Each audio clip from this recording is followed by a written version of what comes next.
Hello guys, welcome to our YouTube channel study with M.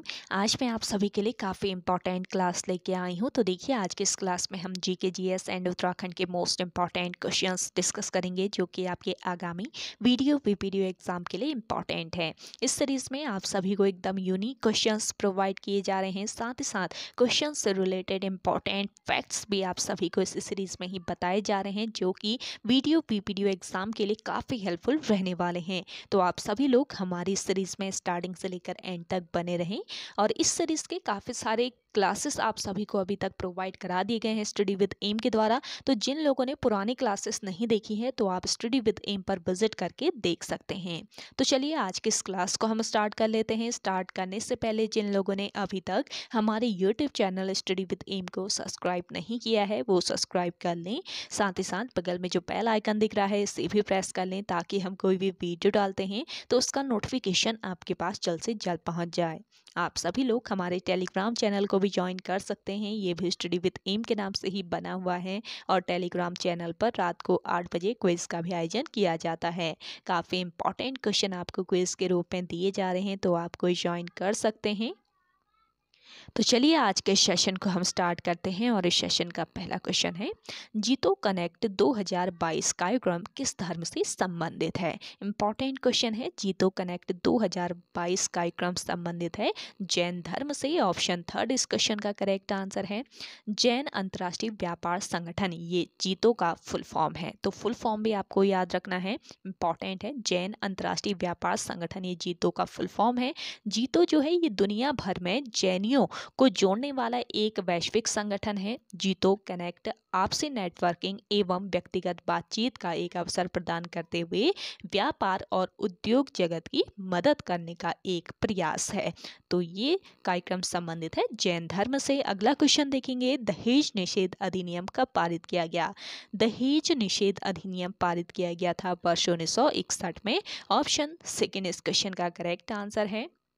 दहेज निषेध अधिनियम 1961 के अनुसार दहेज लेने देने या इसके लेन देन में सहयोग करने पर 5 वर्ष की कैद और 15,000 रुपये जुर्माने का प्रावधान है। और देखिए, दहेज के लिए उत्पीड़न करने पर भारतीय दंड संहिता की धारा 498, जो कि पति और उसके रिश्तेदारों द्वारा संपत्ति अथवा कीमती वस्तुओं के लिए वैधानिक मांग के मामले से संबंधित है, और इसके अंतर्गत 3 साल की कैद और जुर्माना हो सकता है।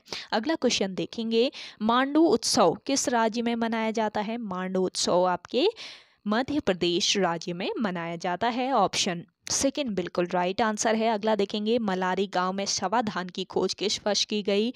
मलारी गांव जो कि आपके कहाँ पर स्थित है, चमोली जिले में स्थित है, तो ये याद रखेंगे, चमोली में स्थित है मलारी गांव। तो यहाँ पे शवाधानों की खोज की गई थी वर्ष 1956 ईस्वी में, यानी कि ऑप्शन फर्स्ट यहाँ पे आपका राइट आंसर हो जाएगा। चमोली जिले में सुदूर तिब्बत सीमा से सटे मलारी गांव में गढ़वाल विश्वविद्यालय के शोधकर्ताओं ने वर्ष 2002 में हजारों वर्ष पुराना नरकंकाल, मिट्टी के बर्तन, जानवरों के अंग और 5.2 केजी का एक सोने का मुखावरण आदि अवशेष इन्हें मिले हैं। विद्वानों के अनुसार यह नरकंकाल और मिट्टी के बर्तन 2000 वर्ष पूर्व से 6वीं शती ईसा पूर्व तक के हैं। अगला क्वेश्चन देखेंगे, डेफ एक्सपो का आयोजन कहाँ हुआ था। तो देखिए, डेफ एक्सपो इसका आयोजन कहाँ पर किया गया था। लखनऊ में डेफ एक्सपो का आयोजन हुआ। ऑप्शन सेकंड बिल्कुल राइट आंसर है। 2016 में एक्सपो का आयोजन गोवा में, 2018 में चेन्नई में, 2020 में लखनऊ में इसका आयोजन हुआ था डेफ एक्सपो का। तो ये ध्यान रखेंगे, डिफेंस एक्सपो यानी डेफ एक्सपो से इन शॉर्ट बोला जाता है। डिफेंस एक्सपो का आयोजन हर 2 साल में होता है, और 2022 में इसका आयोजन कहाँ पर किया गया। 2022 की बात की जाए तो 2022 में इसका आयोजन गुजरात की राजधानी गांधीनगर में हुआ। तो ये ध्यान रखेंगे, ऑप्शन के हिसाब से आप करेक्ट करके बताइएगा। डेफ एक्सपो का आयोजन लखनऊ में हुआ था दिए गए ऑप्शन में, लेकिन 2022 का अगर आपसे पूछ लिया जाए तो 2022 में इसका आयोजन गांधीनगर में हुआ था। अगला क्वेश्चन देखेंगे, उत्तराखंड का वृक्ष मानव किसे कहा जाता है? उत्तराखंड का वृक्ष मानव कहा जाता है विश्वेश्वर दत्त सकलानी को। ऑप्शन फर्स्ट यहाँ पे आपका करेक्ट आंसर है। नेक्स्ट क्वेश्चन देखेंगे, नेहरू ट्रॉफी किस खेल से संबंधित है? नेहरू ट्रॉफी का संबंध है किससे? फुटबॉल से। ऑप्शन थर्ड बिल्कुल करेक्ट आंसर हो जाएगा। नेक्स्ट देखेंगे, बैंकिंग रेगुलेशन एक्ट कब पारित हुआ? इंपॉर्टेंट क्वेश्चन है। बैंकिंग रेगुलेशन एक्ट पारित किया गया था 1949 में। ऑप्शन फोर्थ बिल्कुल राइट आंसर है। देखिए, वर्ष 1965 ईस्वी में बैंकिंग रेगुलेशन एक्ट 1949 के कुछ प्रावधानों को सरकारी बैंकों पर लागू किया गया। इससे भारतीय रिजर्व बैंक को सहकारी बैंकों को रेगुलेट करने के लिए और शक्तियां मिल गई। और देखिए, बैंकिंग रेगुलेशन एक्ट 1949 भारत में एक कानून है जो भारत में सभी बैंकिंग फर्मों को नियंत्रित करता है। बैंकिंग कंपनी अधिनियम 1949 के रूप में पारित यह 16 मार्च 1949 से लागू हुआ और 1 मार्च 1966 से बैंकिंग रेगुलेशन एक्ट 1949 में बदल गया। अगला क्वेश्चन देखेंगे, गिर राष्ट्रीय उद्यान किस राज्य में स्थित है? देखिए, गिर राष्ट्रीय उद्यान है आपके गुजरात राज्य में। ऑप्शन सेकंड बिल्कुल राइट आंसर है। गिर राष्ट्रीय उद्यान गुजरात राज्य में स्थित राष्ट्रीय उद्यान एवं वन्य प्राणी अभ्यारण्य है जो एशिया में सिंहों का, ये ध्यान रखेंगे, जो कि एशिया में सिंहों का एकमात्र निवास स्थान होने के कारण जाना जाता है।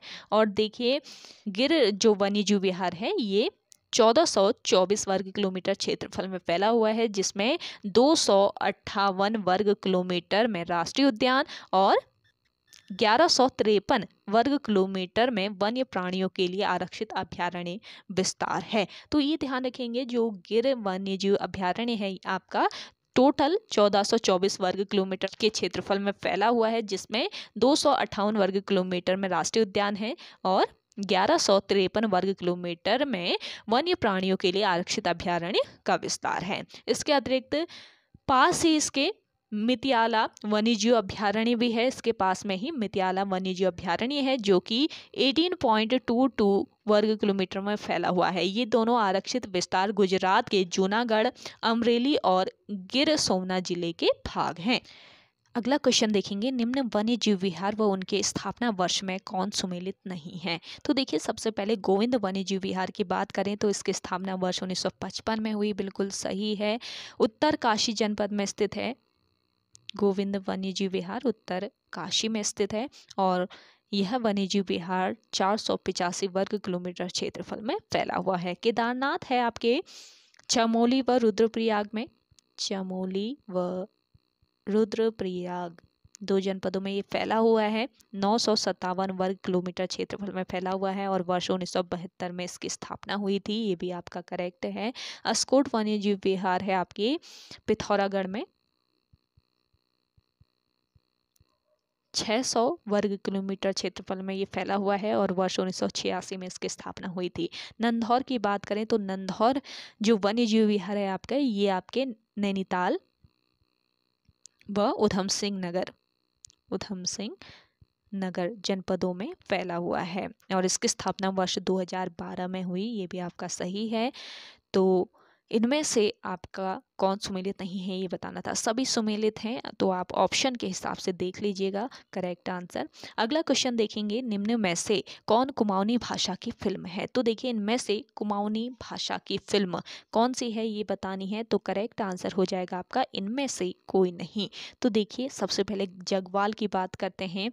जगवाल जो है ये राज्य की प्रथम फिल्म है जो कि 1983 में प्रकाशित हुई थी और जगवाल फिल्म के नायक पारेश्वर गौड़, नायिका कुसुम बिष्ट थी।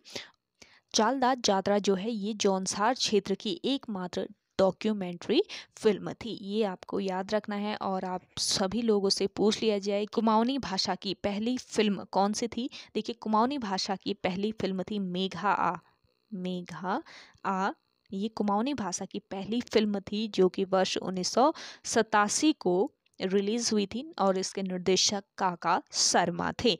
इस पॉइंट को ध्यान रखेंगे। दूसरी कुमाऊनी फिल्म पूछ ली जाए तो इसका नाम था चेली। चेली नामक फिल्म ये दूसरी कुमाऊनी फिल्म थी। अगला क्वेश्चन देखेंगे, राज्य में किस जनजाति की जनसंख्या सर्वाधिक है? तो देखिए राज्य में सर्वाधिक जनसंख्या वाली जनजाति है आपकी थारू जनजाति। ऑप्शन 4 तो बिल्कुल राइट आंसर है। राज्य व कुमाऊं क्षेत्र की सर्वाधिक आबादी वाली जनजाति है ये थारू जनजाति। थारू जनजाति उधम सिंह नगर के खटीमा, किच्छा, नानकमता व सितारगंज के 144 गांवों में निवास करते हैं और थारू जनजाति सबसे अधिक 90% उधम सिंह नगर में है, ये ध्यान रखेंगे। थारू जनजाति राज्य के तराई व भाबर क्षेत्र में ही निवास करती है अधिकतर और थारू जनजाति के लोग स्थायी कृषक व पशुपालक होते हैं और देखिए अपने आप को ये किरात वंशी मानते हैं। थारू जनजाति के जो लोग होते हैं ये किरात वंशी होते हैं। अगला क्वेश्चन देखेंगे, निम्न में से कौन सा नगर राजमार्ग संख्या 74 पर नहीं है? तो देखिए ये स्थान है आपका कालागढ़ जो कि राजमार्ग संख्या 74 पर नहीं है। नेक्स्ट क्वेश्चन है, सियाचिन दिवस कब मनाया जाता है? देखिए सियाचिन दिवस आपके 13 अप्रैल को मनाया जाता है। ऑप्शन फर्स्ट यहाँ पे आपका राइट आंसर है। आप सभी को आज का ये सेशन पसंद आ रहा है तो जल्दी से आप सभी लोग लाइक कर लें। जिन लोगों ने अभी भी हमारे YouTube channel study with M को सब्सक्राइब नहीं किया है वो सब्सक्राइब कर लीजिए। सेशन को ज़्यादा से ज़्यादा आप सभी लोग शेयर कीजिएगा। काफ़ी इंपॉर्टेंट आपका ये सेशन रहता है। वीडियो एग्जाम के लिए डेली आपको प्रोवाइड किया जा रहा है। अगला देखेंगे, वंदे मातरम योजना का संबंध निम्न में से किससे है? वंदे मातरम योजना का जो संबंध है ये गर्भवती महिलाओं से है।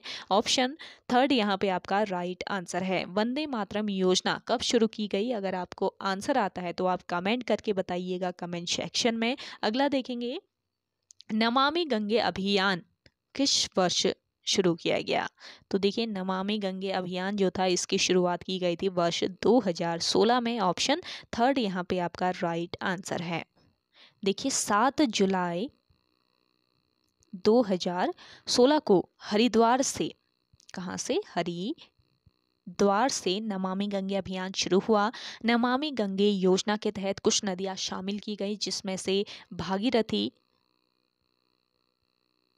अलकनंदा, गंगा व मंदाकिनी नदियां प्रमुख हैं। तो ये ध्यान रखेंगे नमामि गंगे योजना के तहत भागीरथी, अलकनंदा, गंगा और मंदाकिनी नदियों को शामिल किया गया और नमामि गंगे योजना के तहत ऋषिकेश और इसके अलावा देहरादून में जैव विविधता पार्क बनाए गए। ये आप ध्यान रखेंगे। इस योजना के तहत ऋषिकेश व देहरादून में जैव विविधता पार्क बनाए गए। अगला क्वेश्चन देखेंगे, प्रसिद्ध पुस्तक मसूरी मेडले के लेखक कौन है? तो देखिए प्रसिद्ध पुस्तक है मसूरी मेडले और इस पुस्तक के लेखक कौन है बताना है। जिन लोगों को आंसर आ रहा है आप कमेंट सेक्शन में कमेंट करके बता सकते हैं मसूरी मेडले पुस्तक के लेखक कौन है। जल्दी से बताएं जिन लोगों को आंसर आ रहा है कमेंट करके। तो देखिए यहाँ पे आपका करेक्ट आंसर हो जाएगा, इस पुस्तक के लेखक हैं प्रोफेसर गणेश शैली। ऑप्शन सेकंड बिल्कुल राइट आंसर है। अगला देखेंगे, हार्डी प्रपात निम्न में से किस जनपद में स्थित है? हार्डी जो जल प्रपात है आपका ये देहरादून में स्थित है। ऑप्शन 4 तो यहाँ पे आपका राइट आंसर है। नेक्स्ट क्वेश्चन देखेंगे, दलित बंधु योजना किस राज्य की पहल है? दलित बंधु योजना जो है ये तेलंगाना राज्य की एक पहल है। ऑप्शन फर्स्ट यहाँ पे आपका राइट आंसर है। अगला क्वेश्चन है आपका, बाला सुंदरी का मंदिर किस जनपद में स्थित है? तो देखिए बाला सुंदरी का जो मंदिर है आपके ये उधम सिंह नगर जनपद में स्थित है, यानी कि ऑप्शन सेकंड यहाँ पे आपका बिल्कुल राइट आंसर हो जाएगा। बाला सुंदरी देवी या इन्हें चैती देवी भी कहा जाता है, जो कि बाला सुंदरी जो मंदिर है ये कहाँ पर स्थित है? काशीपुर में यह मंदिर स्थित है। बाला सुंदरी देवी को ज्वाला देवी या फिर उज्जैनी देवी उज्जैनी देवी के नाम से भी जाना जाता है। बाला सुंदरी जो थी ये चंद वंश के राजाओं की कुल देवी थी। मोस्ट इंपॉर्टेंट आपका ये पॉइंट है, इसको भी ध्यान रखेंगे। बाला सुंदरी चंद वंश के राजाओं की कुल देवी थी। और इस मंदिर के परिसर में कौन सा मेला लगता है? चैती मेले का आयोजन यहाँ पे किया जाता है। इसमें बोक्सा लोग बढ़ चढ़कर भाग लेते हैं। तो ये ध्यान रखेंगे, उधम सिंह नगर जनपद में स्थित है बाला सुंदरी का मंदिर। यहीं पर चैती मेले का आयोजन किया जाता है। तो ओके गाइज, आज के सेशन में इतना ही। आई होप आप सभी को आज का ये सेशन काफ़ी पसंद आया होगा। अगर आप सभी को आज का ये सेशन पसंद आता है तो इस सेशन को लाइक कीजिएगा, शेयर कीजिए। जिन लोगों ने अभी भी हमारे YouTube channel study with M को सब्सक्राइब नहीं किया है वो सब्सक्राइब कर लें। तो चलिए मिलते हैं एक नेक्स्ट इंटरेस्टिंग वीडियोज़ के साथ, तब तक के लिए धन्यवाद।